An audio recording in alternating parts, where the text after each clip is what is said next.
ဒါလေးကလေ2018မေကွန်ဟောင်းနဲ့ reading ပေါ့နော် reading မွန်တိုင်း3လေးဟုတ်ပြီဒီမှာဆိုလို့ရှိရင်သူက21ကနေပြီးတော့25အထိမေကွန်လေးတွေပါတယ်အဲ့ဒါလေးကိုဒီပု္ပ္ပစာလေးကိုဖတ်ပြီးတော့ရွေးပေးရမှာဖြစ်တယ်နော်သူပေးရတယ်တဲ့ကဟုတ်ပြီအဲ့ဒါဆိုရင်ဒီမှာပြောရတာကရှစ်တာနော့ဘွန်ရှောတဲ့ဟုတ်ပြီရှစ်တာနော့ဘွန်ရှောဝါတဲ့ရိုကခုဆယ်အီနိုဆောက်စကူဘွန်ဒက်တဲ့ဟုတ်ပြီနော်ဒီအောက်မှာပေးထားတဲ့ဒီစာပိုက်လေးอ่ะဆိုလို့ရှိရင်တဲ့နိုင်ငံခြားပညာတော်သင်ကျောင်းသားတယောက်ရဲ့တဲ့စာခုဖုန်းစာစီစာကုံလေးဖြစ်ပါတယ်တဲ့ဟုတ်ပြီသူကဘာအကြောင်းအရာလေးကိုရေးထားတာလဲဆိုတော့ sui ae ဆိုတဲ့အကြောင်းအရာလေးဟုတ်ပြီ sui ae ကဘာလဲသိကြလား sui ae ရေကူးခြင်းဆန် ဟုတ်တယ်ရေကူးခြင်းမှာနော်ရေကူးခြင်းဆိုတဲ့အကြောင်းအရာလေးဟုတ်ပြီ तू ကဘာလို့ရေးတာလဲဆိုတော့ကရှင်းမဲ့ EQ တဲ့ဟုတ်ပြီအဲ့ဒါဆိုလို့ရှိရင်ဆက်ဆက်တို့စာဖတ်ကြရအောင်ဝါဒရှိနောရှုံမိဝတဲ့စူအေးတဲ့ကျွန်တော်ရဲ့ဝါဒနာကတော့တဲ့ရေကူးခြင်းဖြစ်ပါတယ်တဲ့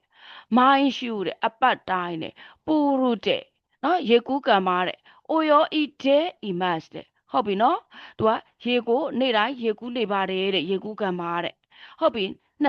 21မေကို21လာပြီတစ်ချက်ဆက်ဖတ်မယ်နော် तू อ่ะဒီလိုမျိုးစာကြောင်းတစ်ခုစုံသွားတယ်ပြီးတော့မှမေးခွန်းလာတယ်ပြီးရင်နောက်ဆက်စာကြောင်းတစ်ခုပေးထားတယ်ဆိုလို့ရှိရင်တေးကြတယ်ဒီနှစ်ခုကြားတဲ့စကားဆက်ကိုမေးတာဖြစ်တဲ့အတွက်နောက်တစ်ကြောင်းကိုပါစုံအောင်ဖတ်ရမယ်နော်ဟုတ်ပြီနောက်တစ်ကြောင်းကိုဖတ်ကြည့်မယ်အရှိမတော့ तू อ่ะသူ့ရဲ့ဝါသနာကရေကူးကံဖြစ်တယ်ရေကူးခြင်းဖြစ်တယ်ပြီးရင် तू อ่ะအပတ်တိုင်းရေကူးကံမှာရေတော်ကူးတယ်လို့ပြောတာတယ်ဟုတ်ပြီနောက်တစ်ကြောင်းကိုဆက်ဖတ်ကြည့်ရအောင်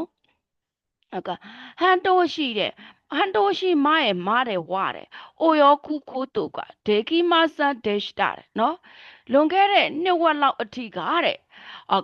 လွန်ခဲ့တဲ့နှစ်ဝက်လောက်အထိကရေကူးတယ်ရေအိုယောခုခုတုကဒေကီမဆန်ဒက်ရှ်တာဆိုတော့က तू ကရေမကူးတက်ခဲ့ဘူးလို့ပြောတာဟုတ်ပြီနော်ကိုတုကဒေကီမဆန်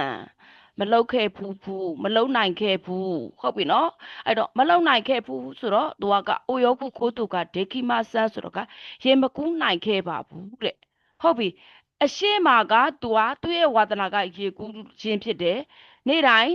ရေကူးတက်တယ်ယနေ့တိုင်းရေသွားကူးတယ်ဒီမှာကလွန်ခဲ့တဲ့နှစ်ဝက်လောက်ကရေမကူးတက်ခဲ့ဘူးဆိုတော့သူတို့နှစ်ခုကဘာဖြစ်နေလဲစာကြောင်းနှစ်ခုကဘယ်လိုဖြစ်နေလဲဆက်ဆက်မှုရှိ ဆက်စပ်မှုမရှိဘူးစန့်ကျင်ဘက်ဖြစ်နေတယ် စန့်ကျင်ဘက်ဖြစ်နေတယ် ဟုတ်ပြီနော်စန့်ကျင်ဘက်ဖြစ်နေတယ်ဆိုတော့ဆက်ဆက်တို့တစ်ချက်စဉ်းစားကြည့်မယ်ဂျူနီကြည့်မှာကဆိုရင်နိဆိုတာကဓာတ်အပြင်တဲ့ဟုတ်ပြီနော်ဓာတ်အပြင်ဆိုတာကအရှိကအကြောင်းအရာကိုမလုံလောက်လို့နောက်ထပ်အကြောင်းအရာကိုပါထပ်ပေါင်းဖြည့်တဲ့နေရာမှာဆိုရင်နိကိုအသုံးပြုတာလေဓာတ်ခါရဆိုတာကအကြောင်းပြချက်နော်ဒီအကြောင်းရင်းကြောင့်ဒီလိုဖြစ်လာပါတယ်ဆိုတဲ့အကြောင်းရင်းကြောင့်ရလက်တစ်ခုခုဖြစ်လာပါတယ်ဆိုတဲ့အကြောင်းအရာမှာသုံးတာအဲ့လိုအကြောင်းရင်းကြောင့်အကြောင်းအရာရလက်တစ်ခုခုဖြစ်လာပါတယ်ဆိုတဲ့နေရာမှာအသုံးပြုတာဖြစ်တဲ့အတွက်နိကာကောဖြစ်နိုင်လား မဖြစ်နိုင်ပါဘူးဆင်ဆင် နောက်တစ်ခုရှိကရှိတို့ရာတွင်ယွန်းပန်ကတားတို့အဲပါဥပမာအားဖြင့်ဆိုတော့ဒီလေးခုထဲမှာဘာဖြစ်နိုင်လဲ ဆမ်းပန် ဆိုရင် စမ်းပန် ရှိကရှိ ဟုတ်ပြီနော်ရှိကရှိဒါဆိုရင်နိဆိုတာကသူကအရှိမကအကြောင်းအရာတစ်ခုပြောရတယ်ကျွန်တော်ကဒါတွေလှုပ်တယ်ဒါအပြင်ဆိုတဲ့ပုံစံမျိုးလေးနော်तू ကရုပ်လဲချောတယ်စားလဲတော်တယ်ဟုတ်ပြီနော်ဒါအပြင်အကျင့်စိုက်ကလည်းကောင်းတယ်ဆိုတာမျိုးပြောတဲ့နေရာမှာမှဆိုရင်နိလေအဲ့လိုနေရာမျိုးမှာဆိုရင်နိကိုအသုံးပြုပါနော်အဲ့တော့ဒါရှိခိုတာအဲဝါရှိကရှိတို့ရာတွင်နော်စန့်ကျင်ဘက်အကြောင်းအရာနှစ်ခုကိုစက်တဲ့နေရာမှာရှိကားရှိကိုအသုံးပြုတယ်ဟုတ်ပြီအဲ့တော့ရှိကားရှိတဲ့တို့ရတွင်တဲ့လွန်ခဲ့တဲ့နှစ်ဝက်လောက်အထိကတဲ့နော်သူကရေမကူးနိုင်ခဲ့ဘူးတဲ့ဟုတ်ပြီနော်နိဟောနိခူရူမအနီတဲ့ဂျပန်ကိုမလာခင်တဲ့ဟုတ်ပြီနော်စွန်တဲ့အစ်တနေခဲ့တဲ့တိုကိုရိုနီဝနေရာမှာဆိုရင်တဲ့ဘာကဦးမီမိုးတဲ့ပူရူမိုးတဲ့နခတနော်တဲ့ဟုတ်ပြီသူ့မှာအကြောင်းရင်းလာပြီဟုတ်ပြီနော် तू ဂျပန်ကိုမလာခင်နေခဲ့တဲ့နေရာမှာဆိုလို့ရှိရင်ဥမီတဲ့ပင်လေကောပူရူရေကန်ကောတဲ့နခတနော်တဲ့မရှိတဲ့အတွက်ကြောင့်ဖြစ်ပါတယ်တဲ့ဟုတ်ပြီဟန်တိုရှိမတဲ့ ဟန်တိုရှိမတဲ့လွန်ခဲ့တဲ့နှစ်ဝက်လောက်ကတဲ့နော်နာဆုရာဆုမိတဲ့တွေ့ရသည်ပိတ်ရမှာတဲ့နိဟွန်ချင်းတိုမိုဒါရှိတိုတဲ့ဂျပန်လူမျိုးတငယ်ချင်းနဲ့ဦးမီနီအီခီမတ်တဲ့ပင်လယ်ကိုသွားခဲ့ပါတယ်တဲ့တိုမိုဒါရှိဝတဲ့တငယ်ချင်းကတဲ့အိုတိုခုမတဲ့ဟောဆွမ်းဆန်တိုအိုခုမတဲ့နော်ဒီအဝေးကြီးအထီကိုတဲ့အိုယောအီတက်အီခီမတ်တဲ့နော်သူကရေကူးသွားခဲ့ပါတယ်တဲ့တငယ်ချင်းကအဝေးကြီးအထိကိုရေကူးသွားခဲ့တယ်တဲ့ခဲရက်ဒိုမိုတဲ့နော်ခဲရက်ဒိုမိုတဲ့ဒါပေမဲ့လို့တဲ့ဝါတာရှိတဲ့ဟုတ်ပြီဝါတာရှိပေးရတယ်အိုယောကဲမဆန်ဒက်ရှ်တဲ့ရေမကူးနိုင်ခဲ့ဘူးတဲ့ဟုတ်ပြီအဲ့တော့ဆက်တို့ဒီဥစ္စာလေးကိုတစ်ချက်ကြည့်မယ်အီချီကဝါဟုတ်ပြီအဲ့တော့ဒီမှာအစားထိုးကြည့်မယ်ဝါတာရှိဝါလားကျွန်တော်ကရေမကူးနိုင်ခဲ့ဘူးတဲ့ဝါတာရှိနာရကျွန်တော်ဆိုရေမကူးနိုင်ခဲ့ဘူးဝါတာရှိဒဲမိုကျွန်တော်လည်းပဲရေမကူးနိုင်ခဲ့ဘူးဝါတာရှိယော်ရီကျွန်တော်ထက်ရေမကူးနိုင်ခဲ့ဘူးဆိုတော့ဘာဖြစ်နိုင်လဲဝါတာရှိဝါအိုယောကဲမဆန်ဒက်ရှ်တာကျွန်တော်ကရေမကူးနိုင်ခဲ့ဘူးတဲ့ဟုတ်ပြီနော်ဟုတ်ပြီတမိုဒါရှိကတဲ့တငယ်ချင်းကတဲ့ခတ်ကိုယောခတ်တာနိုတဲ့ဟုတ်ပြီဒီမှာခတ်ကိုယောခတ်တာဆိုတာကစင်စတို့ကြည့်သင်ခဲ့တာခတ်ကိုအီလေဟုတ်တယ်နော်ခတ်ကိုအီဆိုတာကပါလေစတိုင်မိုက်တာတို့ဟုတ်တယ်ဟလားသူ့ကိုကြည့်ရတာသူကလုံးဝလေ fashion ကြနေတာလေဟုတ်တယ်မလားအဲဒါခတ်ကိုအီဆိုတာကစတိုင်မိုက်တာဒီမှာကခတ်ကိုယောခတ်တာဟုတ်ပြီနော်ခတ်ကိုယောကတဆိုတာကတငယ်ချင်းကဒီနာမည်ကြမ်းကြင်ရေကူးတာလို့ပဲသုံးလို့ရမှာပေါ့နော်ရေကူးတာကစတိုင်မိုက်တယ်ဆိုတာကနည်းနည်းလေးဘာသာပြန်တာတစ်မျိုးလေးဖြစ်နေလို့ပေါ့နော်တငယ်ချင်းကားတယ်ကြမ်းကြင်ရေကူးခဲ့တဲ့အတွက်ကြောင့်ဝါတာရှိမိုးတဲ့ကျွန်တော်လဲပဲတဲ့အိုယောအီတဲ့မိတိုင်းတို့အမိုးမတ်တာရေကူးကျင်တယ်လို့တွေးခဲ့ပါတယ်တဲ့ဟုတ်ပြီစဖတ်ကြည့်မယ်စွန်ငင်းတော့ရှူးခါရတယ်နော်နောက်အပတ်ကနေစပြီးတော့တဲ့မရှိတော့ပုရုတဲ့ဒီမျိုးမှာရှိတဲ့ဒီရေကူးကံပါတဲ့အိုယောကုရန်ရှူအိုဟာကြီးမဲမရှိတာတဲ့ရေကူးလေ့ကျင့်တာကိုတဲ့စတင်ခဲ့ပါတယ်တဲ့ဆွီအဲဤနော်ဂျောဆူနာ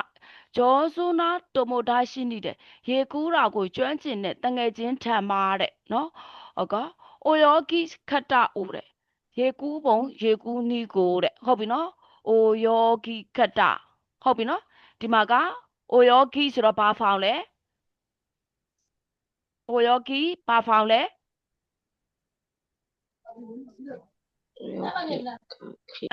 မတ်ဖောင်မဟုတ်ဘူးလားဟုတ်ပါတယ်အိုယောဂီမတ်မှာမတ်ကိုဖြုတ်ဘာပေါင်းလာတာလဲခတ်တာပေါင်းတာအဲ့တော့အိုယောဂီခတ်တာဆိုတာကရေကူးပုံရေကူးနီးနော်နာနီခတ်တာတခုခုလုံးပုံလုံးနီးဆိုရင်အရှိက mass ပေါင်းမှာ mass ကိုဖြုတ်ခတ်တာပေါင်းရတယ်လေအဲ့တော့နော်အိုယောဂီခတ်တာဆိုတာကရေကူးပုံရေကူးနီးကိုတဲ့ဟုတ်ပြီနီးကျူးစမ်းပန်လေးတစ်ချက်ကြည့်ကြရအောင်စားထိုးကြည့်မယ်ဟုတ်ကရေကူးကျွမ်းကျင်တဲ့တငယ်ချင်းထံမှာရေကူးပုံရေကူးနီးကိုဟုတ်ပြီအိုရှိယတဲ့ image တဲ့အိုရှိယတဲ့အိုရှိယတဲ့ image တဲ့ဟုတ်ပြီပြောပြပေးခဲ့တယ်တဲ့ဟုတ်ပြီနော်နိဗ္ဗာန်ကအိုရှိယတဲ့အာကဲ match တဲ့အိုရှိယတဲ့အာကဲ match ကလည်းပြောပြပေးခဲ့တယ်အိုရှိယတဲ့ခုရ match တဲ့အိုရှိယတဲ့မိုရာရီ match တဲ့ဟုတ်ပြီအဲ့တော့အိုရှိယတဲ့မိုရာရီ match တာဟုတ်ပြီနော်တငယ်ချင်းထံကနေပြီးတော့ရေကူးပုံရေကူးနီးပြောပြပေးတာကိုလက်ခံရရှိခဲ့တာလေဟုတ်ပြီနော်ဒီမှာဆိုရင်အိုရှိယတဲ့ခုရ match တာဆိုတာကခုရ match တာကခုရ match တာတဲ့အိုရှိယတဲ့မိုရာရီ match တာကပို့ပြီးတော့ဒီနေရာမှာအသုံးပြုရမယ့်စကားလုံးလေးတင့်တော်တဲ့စကားလုံးလေးဖြစ်သွားတာပေါ့နော်။အိုရှိယတဲ့ခုရမတ်တာဆိုတာကလည်းပြုလုပ်ပေးတာပဲ။ပြုလုပ်ပေးတာပဲ။ဒါပေမဲ့ဒီမှာကျတော့ သူများပြုလုပ်ပေးတာကိုကလက်ခံရရှိတာဖြစ်တဲ့အတွက်ရုံးပံကိုသုံးရမှာဖြစ်တယ်နော်။ဟိုက်難しかったですがတဲ့ခက်ခဲခဲ့ပေမဲ့တဲ့မိုင်းရှူတဲ့အပတ်အတိုင်းတဲ့တိုမိုဒါရှိတိုးတဲ့တငယ်ချင်းနဲ့တဲ့ run ရှူရှိမတ်တာတဲ့ နော်တငယ်ချင်းနဲ့တဲ့လေ့ကျင့်ခဲ့ကြပါတယ်တဲ့ဆိုရတဲ့နော်အဲ့ဒါနဲ့တဲ့စကိုရှိစွတ်စွတ်တဲ့နဲနဲချင်းစီရဲ့ဟုတ်ပြီနော်အဲ့ဒီကနေပြီးတော့သူကနဲနဲချင်းစီတဲ့ဟုတ်ပြီရောပန်လေးကိုစက်ကြည့်မယ်